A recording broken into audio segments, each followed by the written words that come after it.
They laughed at the old man in the hangar until the general saw who he really was, and froze. Sometimes the greatest heroes hide in plain sight, their classified service forgotten by everyone except those who truly understand sacrifice. What started as public humiliation became a moment of recognition that changed everything. It's like if this story moved you, subscribe for more incredible tales of hidden heroes, and comment where you're watching from. These stories of unsung courage deserve to be shared worldwide. The fluorescent lights buzzed overhead in Hangar 47, casting harsh shadows across the concrete floor, where transport aircraft stood in silent formation. The metallic echo of footsteps mixed with the distant hum of machinery as Evelyn Carter adjusted her grip on the clipboard, her knuckles white against the metal edge. Seriously, Evelyn, you're actually going to mess with that panel. This isn't some neighborhood garage. Major Trent Holloway's voice cut through the ambient noise like a blade. Drawing eyes from across the hangar floor, his tone carried the practiced authority of someone accustomed to being heard. Each word deliberately projected to ensure maximum audience participation in what he clearly intended as public theater. Evelyn's breath caught in her throat, but she didn't turn around immediately. Instead, she focused on the checklist in her hands, the neat rows of technical specifications blurring slightly as heat crept up her neck. The hydraulic panel before her, a complex maze of gauges, switches, and warning lights, suddenly felt like a puzzle she'd forgotten how to solve.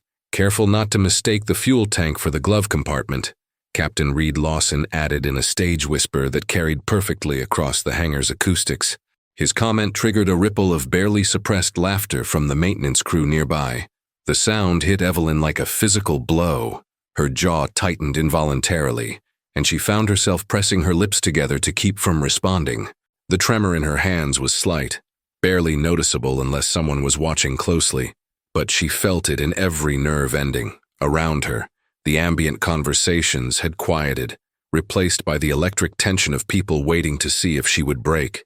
She breathed in slowly through her nose, tasting the familiar cocktail of aviation fuel, metal polish, and industrial soap that defined military hangars everywhere. The smell should have been comforting. It was, after all, her element. But today it felt like breathing underwater near the far wall. An elderly contractor named Leonard Briggs hunched over a stack of metal inventory boxes, his weathered hands sorting through decades of accumulated parts and paperwork. He kept his eyes down, shoulders slightly rounded in a way that suggested long practice at making himself invisible. When the laughter echoed across the concrete, his movements became even more deliberate, as if concentration alone could shield him from the casual cruelty unfolding 20 feet away. Evelyn finally turned, her movement controlled and measured. Holloway stood with his arms crossed, his flight suit crisp and perfectly pressed. The epitome of military bearing. Lawson flanked him, a smirk playing at the corners of his mouth as he watched for her reaction. Behind them, a small crowd had gathered, some curious, others uncomfortable, all waiting. "I'll be careful," Evelyn said, her voice steady despite the storm raging beneath her ribs. She clutched her canvas bag closer to her side, feeling the reassuring weight of something wrapped in blue fabric nestled in the bottom corner. The subtle pressure grounded her, reminded her of who she was beneath the surface everyone could see. Holloway's eyebrows rose in mock surprise. "Well, look at that. She can speak." His gaze swept the assembled crowd, ensuring he had their full attention. "Ladies and gentlemen, I present our newest technical consultant fresh from..." He paused dramatically, consulting an imaginary file. "Where exactly did you work before this?" "Evelyn?" The question hung in the air like smoke. Evelyn's fingers found the edge of her bag again, pressing against the fabric until she felt the hard outline of a challenge coin beneath. The metal was warm from her body heat. Worn smooth by countless nervous touches over the years, she'd kept it close for so long. It had become part of her, a talisman of a life she wouldn't discuss. "Previous experiences relevant to current assignments," she replied, deflecting with the kind of bureaucratic non-answer that could mean anything or nothing. Briggs glanced up from his inventory, drawn by something in her tone. For just a moment, their eyes met across the hangar floor. In that brief connection, she saw recognition, not of her face, but of something deeper. The look of someone who understood what it meant to carry weight that couldn't be shared, to stand in a room full of people and feel utterly alone. Behind Briggs, Partially obscured by shadow and scattered paperwork, sat a dented metal box with yellowed papers spilling from its edges. Among the chaos of old forms and faded carbon copies, a small patch of dark fabric was visible, military-issue material with the distinctive metallic thread used for unit insignia. The partial text So-19 caught the light for just 3 seconds before Briggs shifted, inadvertently covering it with a stack of inventory sheets. The moment passed unnoticed by everyone except Evelyn, whose eyes lingered on the spot where the patch had disappeared. Something about those numbers stirred a memory she couldn't quite place, like trying to remember a dream. After waking, Holloway was still talking, his voice carrying the casual confidence of someone who had never been questioned, never been doubted, never stood in a hangar feeling like an imposter in his own skin. "I'm sure whatever garage you worked at before prepared you for military-grade equipment. The complexity is probably similar." The word probably dripped with condescension. Several people in the crowd shifted uncomfortably, recognizing the cruelty even if they weren't willing to challenge it. Evelyn's hand found her bag again, pressing against the coin through the blue cloth. The fabric was soft from years of handling, faded to the color of forgotten sky. Inside her jacket pocket, her fingers traced the edges of a small rectangle of metal that had once meant everything to someone who had earned the right to carry it, someone who had proven themselves when it mattered most, someone who existed beneath this surface they could see. "I'll do my job," she said simply, turning back to the hydraulic panel. Her movements were precise, methodical, the kind of muscle memory that came from years of working with complex systems under pressure. She reached for her toolkit, each tool placed exactly where instinct said it should be, hands moving with unconscious efficiency. The crowd began to disperse, the entertainment value of public humiliation apparently exhausted, but Holloway lingered, studying her with the calculating gaze of someone trying to decide whether his prey was sufficiently wounded. In the background, Briggs carefully reorganized his papers, ensuring the mysterious patch remained hidden beneath layers of bureaucratic detritus. His movements were slow, deliberate, the cautious choreography of someone who had learned to keep secrets, even from himself. The civil locker room occupied a forgotten corner of the hangar complex, separated from the main floor by a maze of supply corridors and maintenance alcoves. Here, away from the theater of public humiliation, Evelyn Carter allowed herself the luxury of stillness. She sat on the narrow bench, staring at her reflection in the scratched metal mirror mounted above a row of dented lockers. The woman looking back was unremarkable, short brown hair pulled into a practical ponytail, clothes chosen for function over form, hands bearing the calluses of someone who worked with tools rather than paperwork. Nothing about her appearance suggested the weight she carried, the history written in languages civilians couldn't read. Her fingers moved automatically, straightening the few tools she'd laid out on the bench beside her, socket wrench aligned precisely parallel to the edge, screwdrivers arranged by size, tips pointing in the same direction. The ritual was unconscious, muscle memory from another life when such details meant the difference between success and catastrophe. She reached into her canvas bag, feeling past spare notebooks and emergency supplies until her fingers found the blue cloth bundle nestled in the bottom corner. The fabric was soft cotton, faded from navy to the color of twilight, wrapped around something roughly circular and heavy for its size. Evelyn pulled the bundle out carefully, cradling it in her palm like a wounded bird. Through the thin cloth, she could feel the raised edges of a military challenge coin, the metal warm from her body heat. She'd carried it for so long it had become part of her personal gravity, a constant weight that anchored her to a past she couldn't discuss. The sound of footsteps in the corridor made her quickly rewrap the coin and slip it back into her bag, but the steps continued past her door, fading into the distant echoes of the main hangar. A soft knock interrupted her thoughts. "Miss, you all right in there?" Leonard Briggs's voice was barely above a whisper, tinged with the kind of careful concern that came from understanding what it meant to be the outsider, the target, the one who didn't quite fit. Evelyn opened the door to find him standing in the narrow hallway, holding 2 paper cups of instant coffee that steamed in the cool air. His weathered face bore the lines of someone who had seen too much and said too little. Eyes that held depth she recognized without understanding. "Thought you might need this," he said, offering her one of the cups. "First days are always rough." She accepted the coffee gratefully, surprised by the simple kindness, The liquid was bitter but warming, carrying the familiar comfort of caffeine and human consideration. "Thank you, Mr. Briggs. That's very thoughtful." They stood in comfortable silence for a moment. Two people who understood that sometimes words were inadequate, that presence itself could be an act of solidarity. Through the thin walls, they could hear the distant sounds of the hangar, metal against metal, muffled conversations, the occasional bark of hydraulic systems engaging. "Been working here long?" Evelyn asked, though something about his bearing suggested the question was more complex than it appeared. Briggs's eyes grew distant. "Longer than most people know." He paused, seeming to weigh his words carefully. "There are things here, records, equipment, memories, that some folks would rather forget. If you're interested in the real history of this place, I could show you where I keep the old files." The offer carried weight beyond its simple words.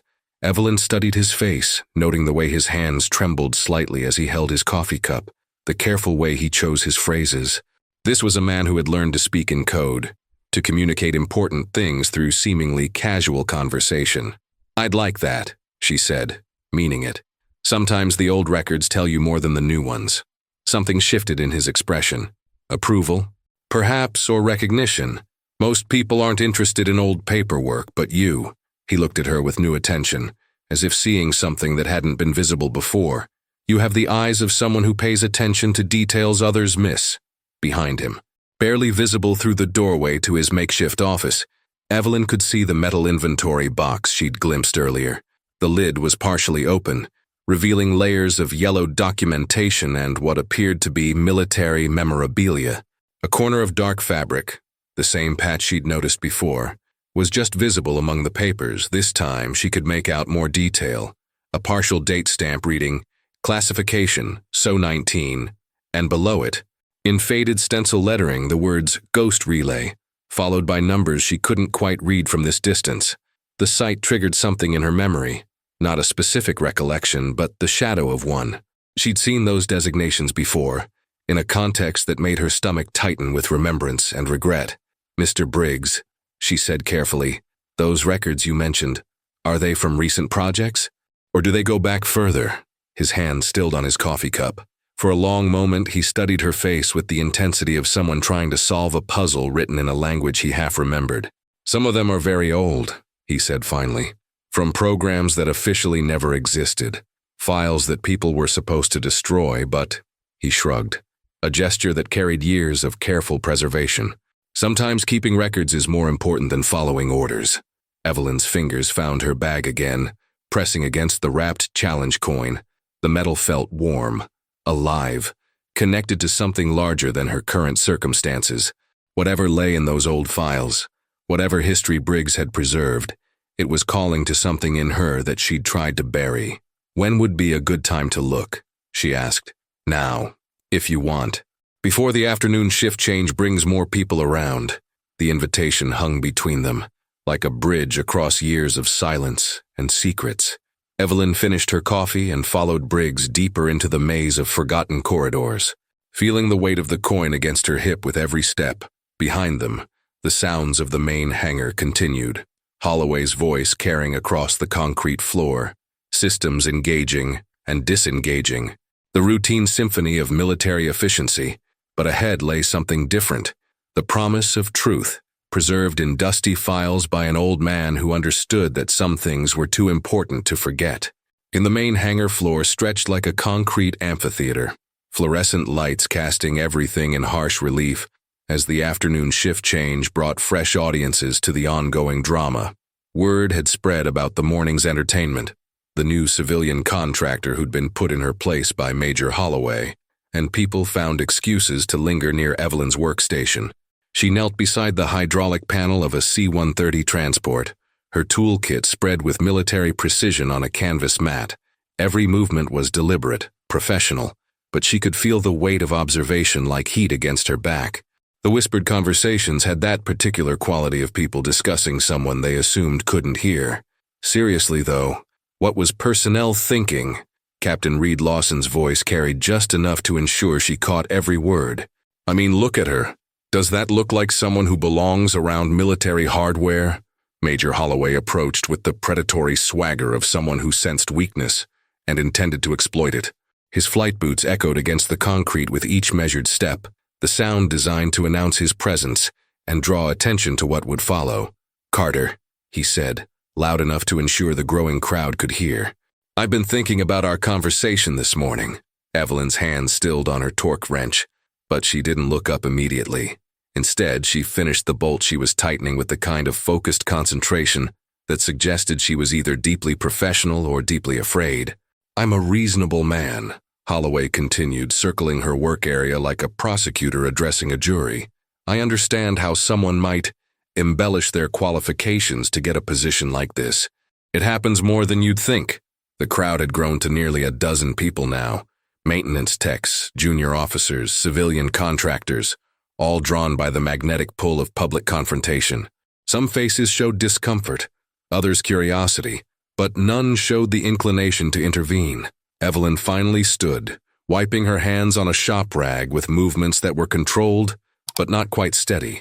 "I'm not sure what you're suggesting, Major." "What I'm suggesting," Holloway said, his voice taking on the tone of someone offering generous terms, "is a way out for both of us.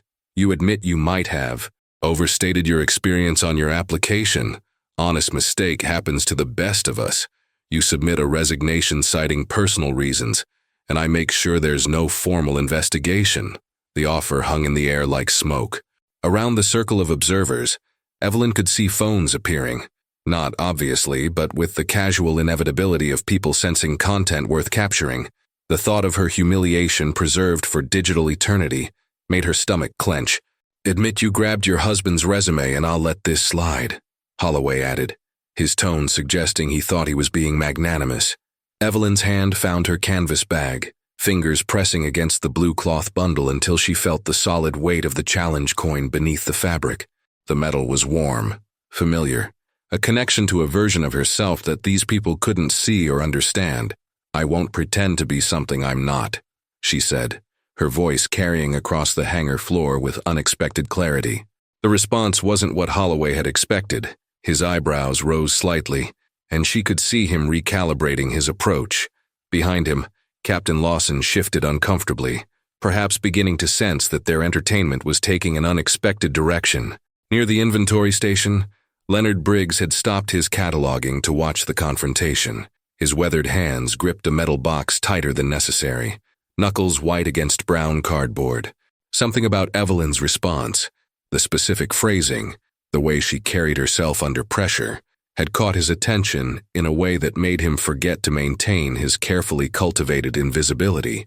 Sergeant Cole Harriman, a 20-year veteran working on a nearby engine mount, looked up from his tools with the sharp attention of someone who'd heard something unexpected. His eyes moved from Evelyn to Briggs and back again, a puzzle beginning to form in his mind. "That's not the reaction I'd expect from a civilian," Harriman murmured to himself, but loud enough for his work partner to hear.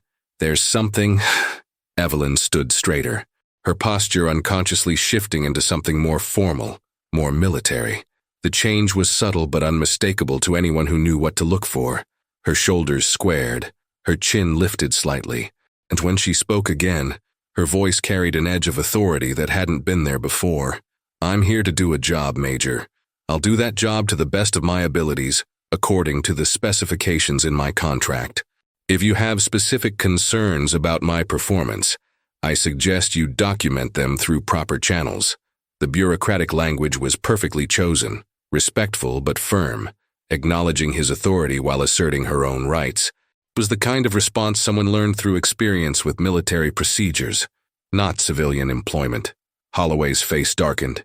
This wasn't going according to script, and the growing audience was no longer providing the validation he'd expected.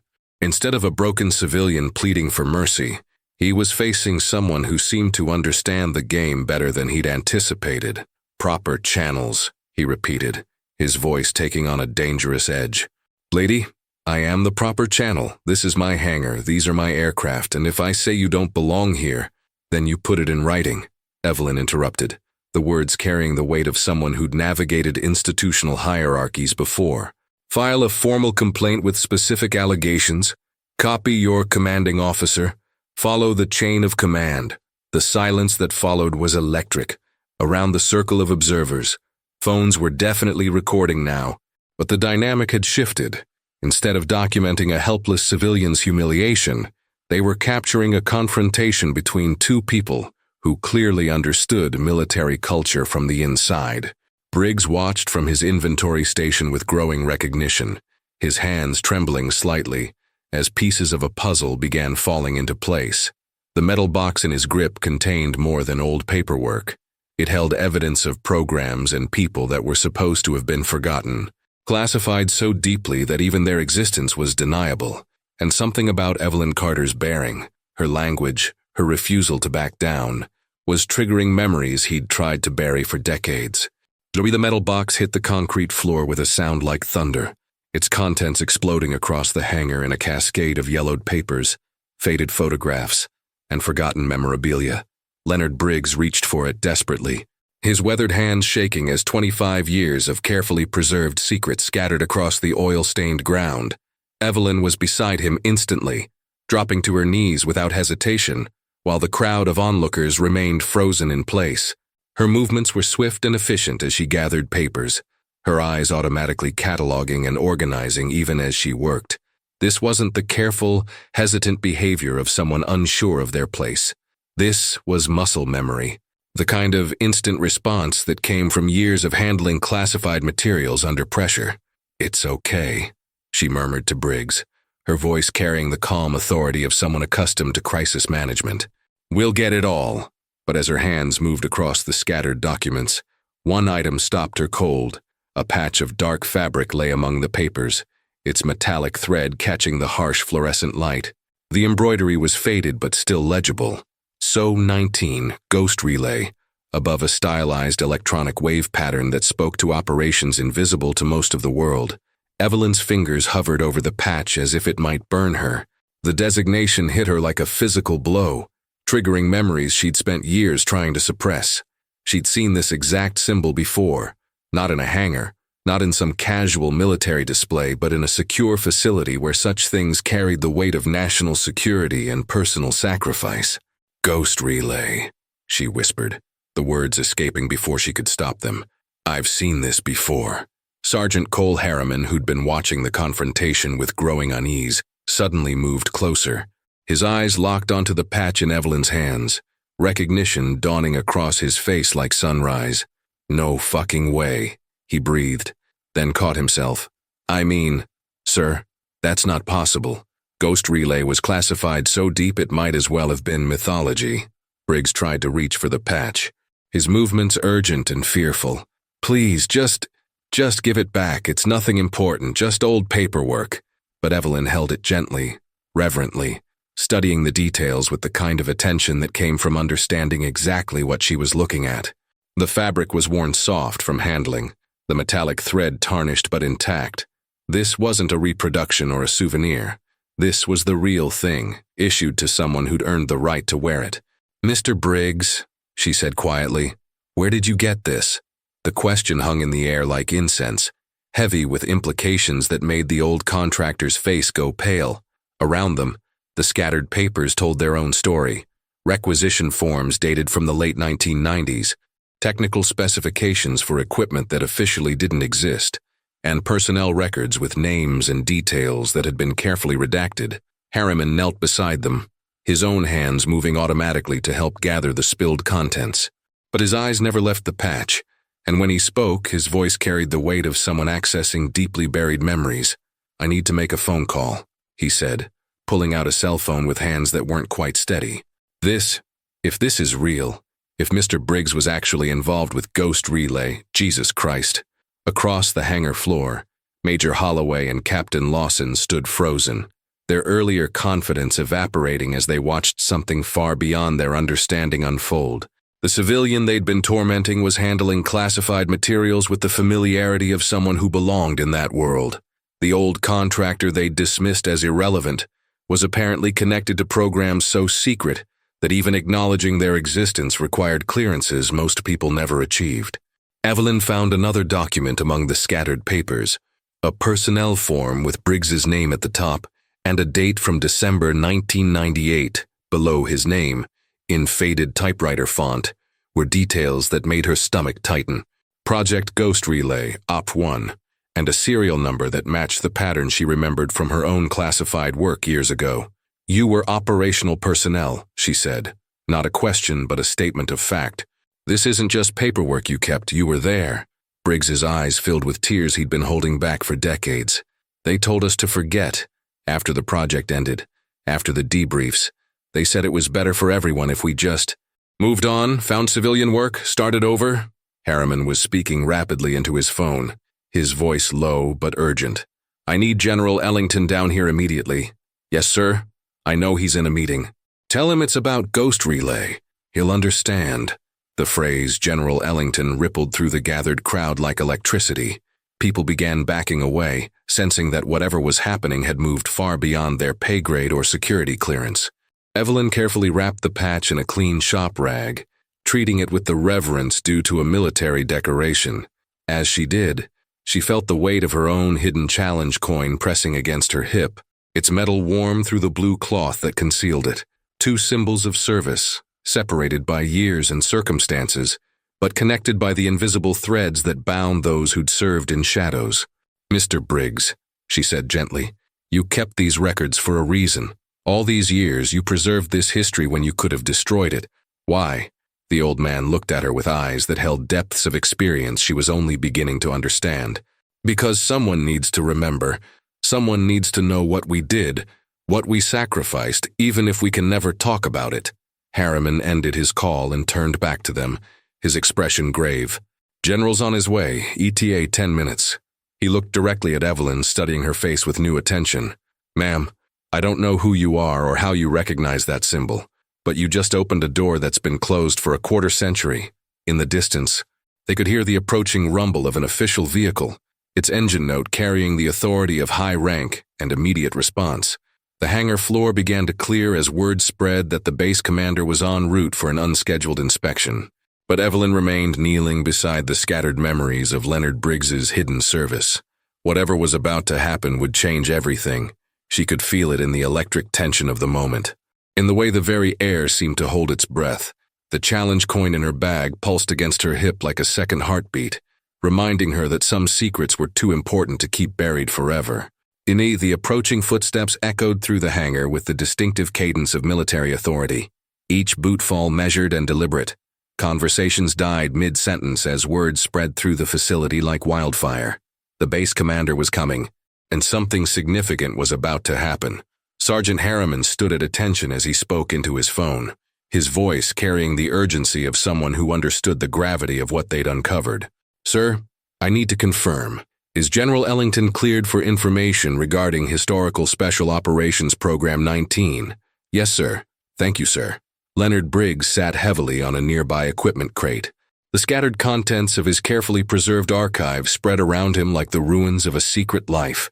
His hands shook as he tried to gather the most sensitive documents, but Evelyn gently placed a hand on his shoulder. "Let them stay," she said quietly. "It's time."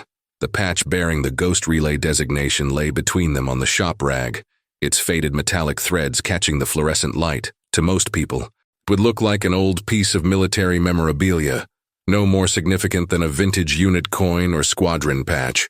But to those who understood its true meaning, it represented operations that had shaped the invisible architecture of national security. Evelyn's fingers found her canvas bag again, pressing against the wrapped challenge coin through the blue fabric. The familiar weight grounded her as she tried to process the magnitude of what was unfolding. In her previous work with advanced engineering projects, she'd encountered references to Ghost Relay, always in heavily redacted documents, always with the kind of classification markings that made career-conscious bureaucrats nervous. "Mr. Briggs," she said, keeping her voice low enough that only he and Harriman could hear, "the technical specifications in these files, are they complete?" The old man looked at her with eyes that held decades of carefully maintained silence.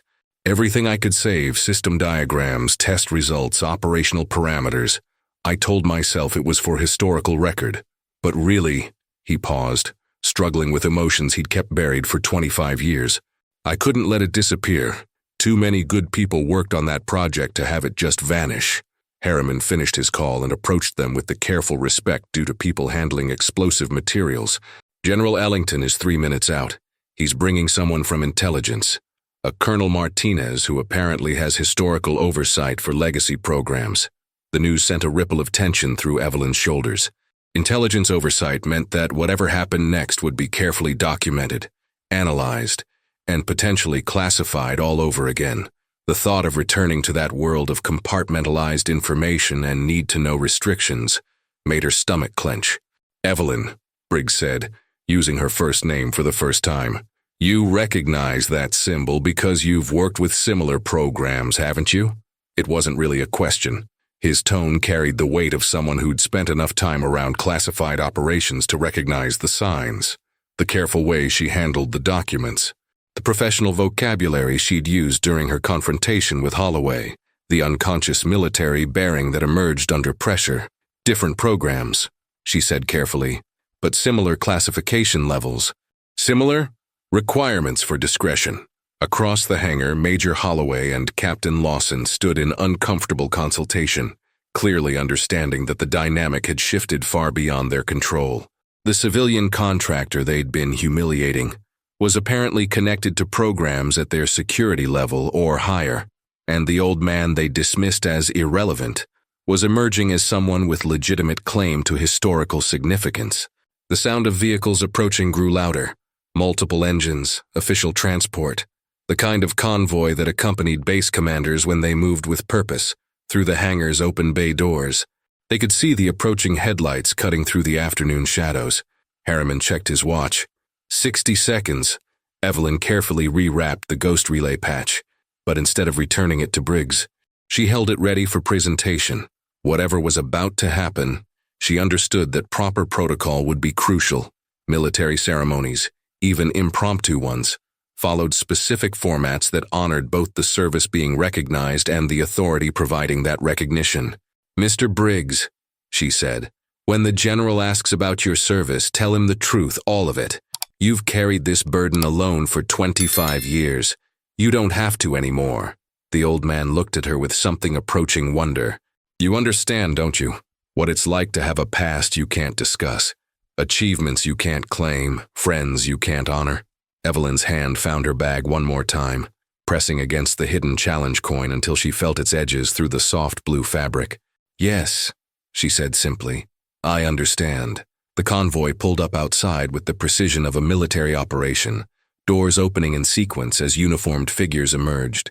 But it was the footsteps, measured, confident, carrying the unmistakable authority of someone accustomed to making decisions that shaped history, that announced General Marcus Ellington's arrival before he appeared in the hangar doorway. Behind him walked a woman in dress blues with intelligence insignia, her bearing suggesting someone comfortable with classified briefings and institutional memory. Colonel Martinez, presumably, carrying whatever files the base maintained on programs that officially never existed. As they approached, Evelyn felt the weight of the moment settling around them like gravity. In her bag, the challenge coin seemed to pulse with warmth, a reminder of service rendered in darkness, of sacrifices made without recognition, of the invisible brotherhood that connected those who'd served in shadows. Whatever happened next would change everything. For Briggs, for her, for the carefully constructed fiction that some operations were too secret to acknowledge. The truth was walking toward them in dress blues and polished leather, and there would be no putting it back in the box once it was revealed. The rhythmic echo of military boots against concrete filled the hangar with ceremonial gravity. As General Marcus Ellington stepped into the fluorescent-lit space, his presence immediately transformed the atmosphere. Conversations stopped mid-sentence. Personnel straightened unconsciously, and even the ambient machinery seemed to quiet in deference to the approaching authority. Ellington was a man who carried his rank in every line of his posture, from the precise angles of his dress blues to the measured cadence of his steps.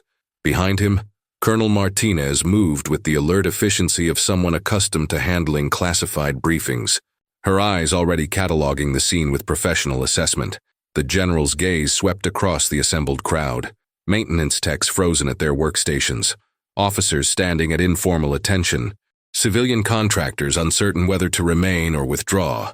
But his focus settled immediately on the small group gathered around the scattered documents, drawn by some instinct that recognized significance in their careful formation. Evelyn stood as he approached, the wrapped ghost relay patch held respectfully in both hands. Beside her, Leonard Briggs rose from the equipment crate with movements that betrayed both nervousness and deeply buried pride. Sergeant Harriman maintained his position at attention, the phone call that had summoned this moment still fresh in his expression. Ellington stopped 3 feet away, his eyes moving methodically across the scene. The scattered papers, the reverent way Evelyn held the wrapped item, the barely contained emotion in Briggs's weathered face. Each detail registered with the kind of attention that came from decades of reading situations that couldn't be reduced to official reports. "Sergeant Harriman?"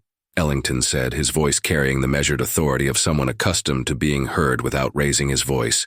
"Your message mentioned Ghost Relay. Are you certain of that designation?" "Yes, sir." Harriman's response was crisp, professional. "This woman," he indicated Evelyn, "discovered materials in Mr. Briggs's possession that appear to be original documentation from Special Operations Program 19. The General's attention shifted to Evelyn, studying her with the kind of assessment that seemed to see through surface appearances to something deeper. "And you are Evelyn Carter, sir, civilian technical contractor." She extended the wrapped patch toward him with movements that unconsciously echoed military precision. "I believe this belongs to you, or rather, to the historical record you maintain." Ellington accepted the wrapped item, unfolding the shop rag with movements that suggested familiarity with handling significant artifacts. When the Ghost Relay patch was revealed, his expression underwent a subtle but profound transformation. The professional mask didn't slip, but something behind his eyes shifted. Recognition, perhaps, or the weight of memories suddenly given physical form. He turned toward Leonard Briggs, and for a long moment, the two men simply looked at each other across 25 years of enforced silence. Then, with deliberate ceremony, General Marcus Ellington came to attention and rendered a perfect salute. The gesture hit the assembled crowd like electricity. Gasps echoed across the hangar floor as the base commander, a man who outranked nearly everyone present, paid formal military honors to an elderly civilian contractor. The sight was so unexpected, so contrary to everything they'd witnessed that morning, that several people actually stepped backward. "Operator Leonard Briggs," Ellington said, his voice carrying across the hangar with the authority of official proclamation. "For your service with Special Operations Program 19, for your contribution to projects that safeguarded national interests, and for your discretion in maintaining operational security for 25 years, this nation owes you a debt of gratitude that can never be fully repaid." Briggs stood frozen, tears streaming down his weathered cheeks as 25 years of invisible service was suddenly, impossibly acknowledged. His hand rose slowly to return the salute, muscle memory overriding decades of civilian identity. Ellington maintained the salute until Briggs completed his response, then dropped his hand with the kind of military precision that marked the end of a formal ceremony. But his attention had already shifted to Evelyn, who stood watching the exchange with eyes that held their own depths of recognition and understanding. "Ms. Carter," he said, his tone shifting to include something that hadn't been there before. "Respect, perhaps, or recognition of shared experience. Your identification of historical materials demonstrates both professional competence and appropriate discretion that speaks well of your background." Colonel Martinez stepped forward, opening a leather portfolio that contained what appeared to be official documentation. "General, I have the historical file on Program 19. According to these records, Operator Briggs was involved in the development and testing of electronic warfare systems that remained classified until—" She paused, checking dates. "Until last year, actually. Most of the technical details have been declassified for historical research." The revelation rippled through the crowd like a physical wave. The old man they'd dismissed as irrelevant, the contractor whose presence barely registered, had been instrumental in developing systems that were apparently significant enough to remain classified for over 2 decades. Ellington nodded toward the scattered documents. "Mr. Briggs, I understand you've preserved considerable documentation from that period. Such materials would be invaluable for the historical record, assuming they were maintained with appropriate security protocols. Everything's there." "Sir," Briggs managed, his voice thick with emotion, "system specifications, test results, personnel records, I couldn't—" I couldn't let it disappear. Too many good people worked too hard for it to just vanish. The general's expression softened slightly, revealing something more human beneath the military bearing. You did the right thing, operator. History has a way of being forgotten if good people don't preserve it. His attention returned to Evelyn, who had been watching the exchange with the kind of attention that suggested professional rather than casual interest. Miss Carter, your recognition of these materials suggests familiarity with similar programs. Would I be correct in assuming your background includes classified work? The question hung in the air like incense, carrying implications that made Evelyn's hand move unconsciously toward her canvas bag. Inside, wrapped in faded blue cloth, her own challenge coin seemed to pulse with warmth, a reminder of service rendered in shadows, of achievements that could never be claimed publicly. Yes, sir, she said simply, her voice carrying the weight of shared understanding. Similar classification levels, similar discretion requirements. Ellington studied her face for a long moment, reading something in her expression that wasn't visible to the assembled crowd. When he spoke again, his voice carried the authority of someone making an official determination. Then you understand the significance of what Mr. Briggs preserved and why proper recognition is both necessary and long overdue. The hangar had been transformed. What began as a routine maintenance facility now resembled an impromptu ceremonial space as word spread throughout the base that something historically significant was occurring in Hangar 47. Personnel from across the facility had gathered, not crowding but forming a respectful perimeter that acknowledged the gravity of the moment. General Ellington stood at the center of the space, his voice carrying across the concrete expanse with the authority of someone accustomed to addressing assembled troops. But this wasn't a routine inspection or operational briefing. This was the formal recognition of service that had remained invisible for a quarter-century. Ladies and gentlemen, he began, his words echoing off the metal walls. We are here to correct a historical oversight. For 25 years, the contributions of certain individuals to our national security apparatus have remained necessarily classified. Today, we have the opportunity to provide appropriate recognition. Leonard Briggs stood beside him, still wearing the simple work clothes of a civilian contractor, but somehow transformed by the ceremonial context. The change wasn't just in how others saw him, it was in his bearing, the way he held himself, the gradual emergence of military posture that had been suppressed but never entirely forgotten. Colonel Martinez approached carrying a wooden presentation case, its brass hardware gleaming under the fluorescent lights.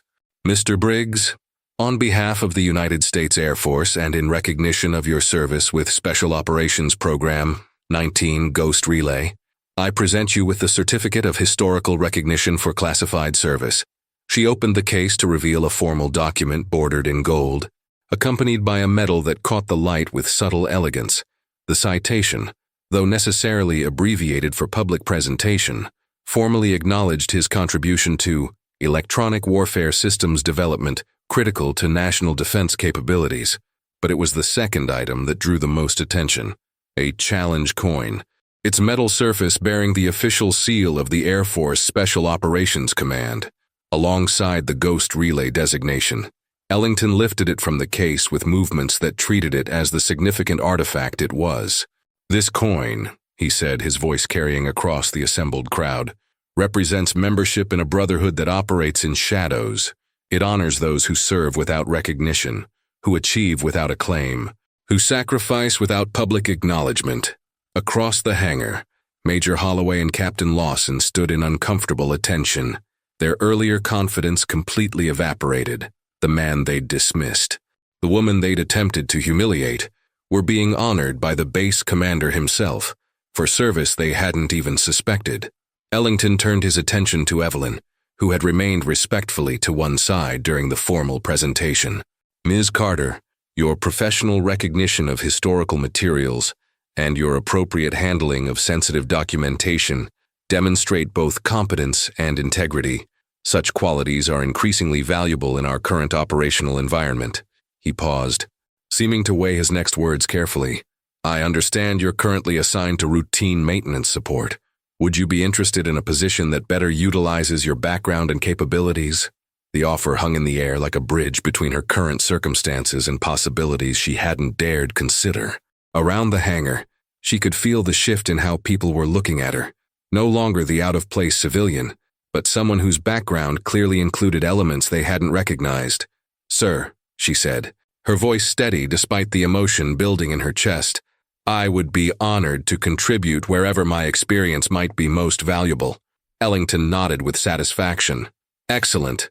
Colonel Martinez will coordinate with personnel to discuss your transfer to the Advanced Propulsion Technical Program. Your security clearance will need to be reactivated naturally, but given your background," he left the statement unfinished, trusting her to understand the implications near the presentation area. Sergeant Harriman stepped forward with the kind of military precision that marks significant moments. "Sir, if I may, it's been an honor to witness this recognition. Some of us have worked these hangars for 20 years without knowing we were serving alongside someone with Operator Briggs's background." His words triggered a round of applause that started hesitantly, but grew in strength as the assembled personnel began to understand the magnitude of what they were witnessing. This wasn't just the recognition of one man's service.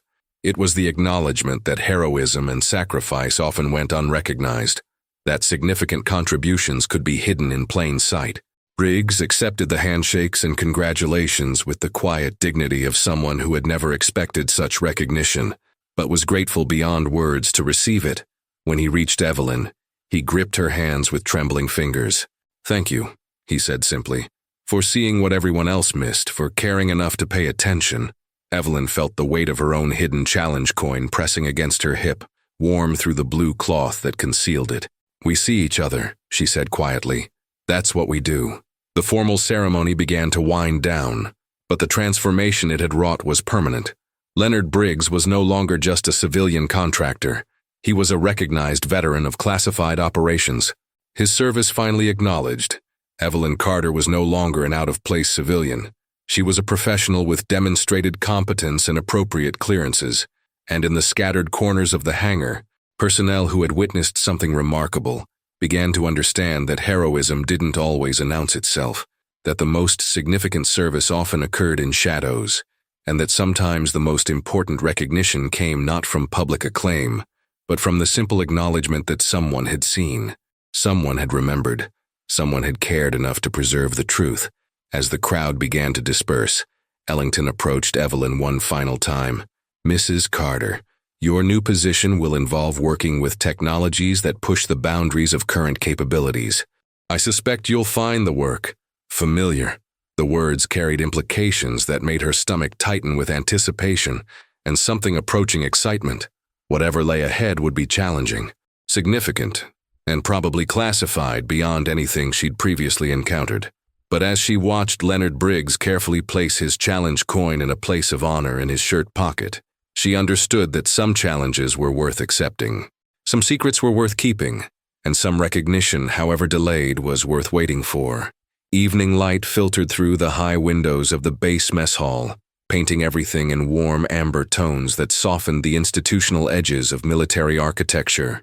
The dinner hour had passed, leaving the large space mostly empty except for a few scattered groups of personnel sharing coffee and quiet conversation. In a corner booth near the windows, Leonard Briggs sat across from Evelyn Carter, his weathered hands wrapped around a ceramic mug as if anchoring himself to the moment. The challenge coin from the afternoon ceremony lay on the table between them, its metal surface catching the fading light and reflecting it back in fractured patterns. Briggs touched it occasionally, as if confirming it was real, as if the recognition he'd received might dissolve if he didn't maintain physical contact. 47 years, he said quietly, his voice carrying the weight of decades. That's how long I've been around military aviation. One way or another, active duty, contractor work, civilian support, and in all that time I never thought. He gestured toward the coin, unable to finish the sentence. Evelyn leaned forward, her own coffee forgotten as she studied his face. The transformation since the afternoon was remarkable, not just in how others saw him, but in how he carried himself. The hunched shoulders had straightened. The careful invisibility had been replaced by quiet pride, and his eyes held a clarity that spoke to burdens finally lifted.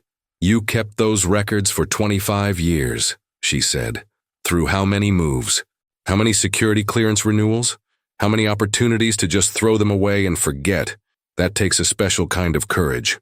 Briggs's smile was sad but genuine. It wasn't courage, it was stubbornness. Maybe, or guilt. All those people who worked on Ghost Relay, engineers, technicians, support staff, they deserve to be remembered for what they accomplished, even if it had to stay classified, even if nobody could ever talk about it publicly. The mess hall's ambient noise seemed to fade around them, creating a pocket of intimacy in the larger space. Through the windows, they could see aircraft moving across the distant runways, navigation lights blinking against the gathering darkness. The base continued its operations, unaware that something significant had shifted in the invisible balance between recognition and secrecy. What was it like? Evelyn asked gently. Working on something that important, knowing you could never discuss it.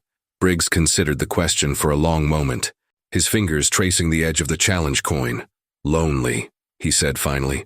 Not during the work itself. We had a good team, people who understood what we were building and why it mattered. But afterwards, when the project ended and everyone scattered, it's hard to carry achievements you can't share, friendships you can't maintain, experiences that have to stay locked away. Evelyn's hand moved unconsciously to her canvas bag, feeling the familiar weight of her own hidden coin through the soft blue fabric. I understand that feeling, she said quietly.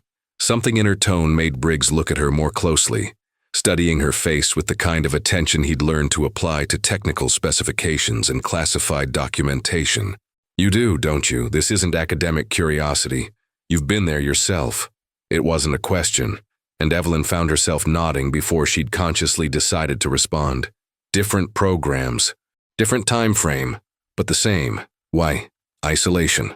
They sat in comfortable silence for several minutes, two people who understood what it meant to carry invisible weight, to measure achievements by standards that couldn't be publicly acknowledged, to find meaning in work that would never appear in official biographies or public records. The distant sound of footsteps interrupted their reflection. General Ellington approached their table with the measured pace of someone who wasn't rushing but had something important to discuss. His dress uniform had been replaced by a more casual flight suit, but his bearing remained unmistakably that of a commanding officer. "Mind if I join you?" he asked, pulling out a chair without waiting for permission. The gesture was informal but not presumptuous, the behavior of someone comfortable with his authority, but not dominated by it. "Mr. Briggs," he said, settling into his seat, "I wanted to follow up on this afternoon's ceremony. The documentation you preserved is going to be invaluable for our historical archives. More importantly, it's going to help us track down other personnel from Ghost Relay who deserve similar recognition." Briggs's eyes widened. "There are others, at least 6 that we can identify from your records scattered across the country, most of them probably thinking their service has been forgotten." Ellington's expression carried the satisfaction of someone solving a long-standing problem. "Thanks to your documentation, we can correct that oversight." He turned his attention to Evelyn, his assessment more careful than his casual tone suggested. "Miss Carter, I've been reviewing your personnel file. Your background is impressive. Advanced technical education, security clearances that took considerable effort to obtain, references that speak to both competence and discretion." The words carried weight beyond their surface, meaning Evelyn understood that her file had been thoroughly reviewed by people with access to databases and information sources that went far beyond standard employment verification. "Your new position with the Advanced Propulsion Technical Program," Ellington continued, "will involve working with technologies that are, let's say, they push the boundaries of current engineering capabilities. The work requires someone who can handle complex systems, maintain appropriate security protocols, and exercise judgment under pressure." He paused, studying her reaction. "Based on what I've learned about your background, I believe you'll find the assignment both challenging and familiar." Evelyn felt the challenge coin in her bag pulse with warmth, as if responding to the implications of what was being offered. Whatever the Advanced Propulsion Technical Program involved, it clearly operated at classification levels that required serious clearances and significant trust. "Sir," she said carefully, "I appreciate the opportunity to contribute to meaningful work again." The word "again" hung in the air between them, carrying acknowledgement of shared understanding without requiring explicit details. Ellington nodded with satisfaction, recognizing the careful phrasing of someone who understood operational security requirements. "Excellent. Colonel Martinez will coordinate the details of your transfer." You'll start Monday morning. He stood, preparing to leave, but paused. Both of you should understand that this afternoon's recognition, formal though it was, is just the beginning. There are other stories that need to be told, other service that needs to be acknowledged. After he left, Briggs and Evelyn sat in renewed silence, processing the magnitude of what had occurred. The day that had begun with humiliation and dismissal had ended with recognition, opportunity, and the promise of meaningful work ahead. Briggs picked up his challenge coin, studying its weight and significance. "You gave me something today I thought I'd lost forever," he said. "The chance to be seen for who I really am." Evelyn smiled, feeling the warm pressure of her own hidden coin against her side. "We gave each other that chance. Sometimes all it takes is someone willing to pay attention, someone who understands that not all important things are visible on the surface." As they prepared to leave, she caught a glimpse of their reflection in the mess hall windows. Two people who had rediscovered something they'd thought was gone forever. Purpose, recognition, the possibility that their best service might still lie ahead rather than buried in classified files and forgotten achievements. The base continued its evening operations around them, but something fundamental had changed. Heroes had been recognized, talents had been acknowledged, and the invisible bonds that connected those who served in shadows had been strengthened by simple human recognition and respect. The morning sun painted the exterior of Hangar 47 in shades of gold and amber, transforming the utilitarian military architecture into something almost beautiful. Early shift change brought the familiar sounds of awakening activity, engines starting, personnel moving with purposeful efficiency, the rhythmic pulse of a base beginning another day of operations. Evelyn Carter walked across the tarmac with a step that carried new confidence. Her canvas bag slung over her shoulder but no longer weighted with the desperate need to hide what it contained. The blue cloth bundle was still there, the challenge coin still warm against her side, but its presence felt different now, less like a secret burden and more like a connection to something larger than herself. Beside her, Leonard Briggs moved with the measured pace of someone who had rediscovered his place in the world. The civilian contractor badge on his shirt was the same, but he wore it now with quiet pride rather than resigned invisibility. His shoulders were straight, his head up, his entire bearing transformed by the simple recognition that his service had mattered. They paused at the hangar entrance, looking back across the airfield where aircraft prepared for morning operations. In the distance, the Advanced Propulsion Technical Program facility was visible, a cluster of modern buildings that housed technologies pushing the boundaries of current engineering capabilities. Evelyn's new assignment awaited her there, promising challenges that would test everything she'd learned in her previous classified work. "Nervous?" Briggs asked, noticing her gaze fixed on the distant facility. "Excited," she replied honestly. "It's been a long time since I've worked on anything that really mattered." He nodded with understanding. "That's the difference between a job and a calling. When you're working on something bigger than yourself, something that might change how the world works, there's no feeling quite like it."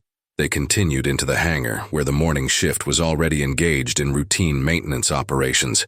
But the atmosphere was different now. Respectful nods acknowledged their passage, and conversations carried the weight of people who had witnessed something remarkable the day before.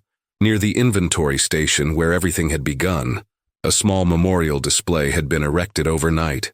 The ghost relay patch was mounted in a frame of honor, accompanied by a brief plaque that read, "In recognition of classified service to national security, personnel whose contributions cannot be fully acknowledged but will not be forgotten." Briggs stopped before the display, his weathered hands touching the frame with gentle reverence. "They really did it," he murmured. "They made it official." Around them, personnel going about their morning duties paused to read the plaque, their expressions showing new understanding of the history that surrounded them. Yesterday, Leonard Briggs had been invisible, dismissed, irrelevant. Today, he was a recognized veteran of classified operations, his service formally acknowledged and preserved for future generations. Sergeant Harriman approached from across the hangar floor, carrying a clipboard and wearing the satisfied expression of someone who had played a role in correcting a significant injustice. "Morning, Mr. Briggs, Mrs. Carter. Thought you'd want to know. General Ellington has authorized a comprehensive review of personnel records going back 30 years, looking for other classified service that might have been overlooked." The implications were staggering. How many other Leonard Briggs were scattered across the military establishment? How many veterans of classified programs were working anonymous jobs, their contributions forgotten by institutions that had benefited from their sacrifice? That's extraordinary, Evelyn said. The recognition program could help hundreds of people. Harriman nodded with enthusiasm. Maybe thousands. The general's convinced that we've been systematically undervaluing the human cost of classified operations. Time to correct that oversight. A vehicle approaching outside drew their attention. General Ellington's staff car, arriving for what appeared to be an unscheduled inspection. But as he emerged from the passenger seat, his bearing suggested this was more celebration than evaluation. He entered the hangar with the measured pace that had become familiar, but today his expression carried something that hadn't been there before. Satisfaction? Perhaps. Or the contentment that came from solving problems that had long troubled him. "Mr. Briggs," he said, approaching the memorial display, "I wanted to personally ensure this installation met appropriate standards. What you preserved deserves proper recognition." Briggs stood a little straighter, unconsciously coming to informal attention. "Sir, it's more than I ever expected, more than I ever hoped for." Ellington's attention shifted to Evelyn, studying her with the kind of assessment that suggested decisions being made in real time. "Ms. Carter, your new facility supervisor is expecting you at Aero 900, Dr. Sarah Chen. She's the lead engineer for the Advanced Propulsion Program. I think you'll find her work familiar." The name triggered a flash of recognition that Evelyn couldn't quite place, but the implication was clear. Her new assignment would involve not just advanced technology, but people who understood the kind of classified work that had shaped her previous career. "Before you go," Ellington continued, "I want both of you to understand something important. Yesterday's recognition was significant, but it's not the end of the story. It's the beginning of a new chapter, one where service in shadows gets the acknowledgement it deserves." He gestured toward the memorial display, where morning light illuminated the ghost relay patch through the hangar's high windows. "This is just the first installation. We're planning similar recognitions throughout the command structure. The invisible history of our operations is going to become visible, one story at a time." Evelyn felt the challenge coin in her bag pulse with warmth, as if responding to the promise of future recognition for others who had served in darkness.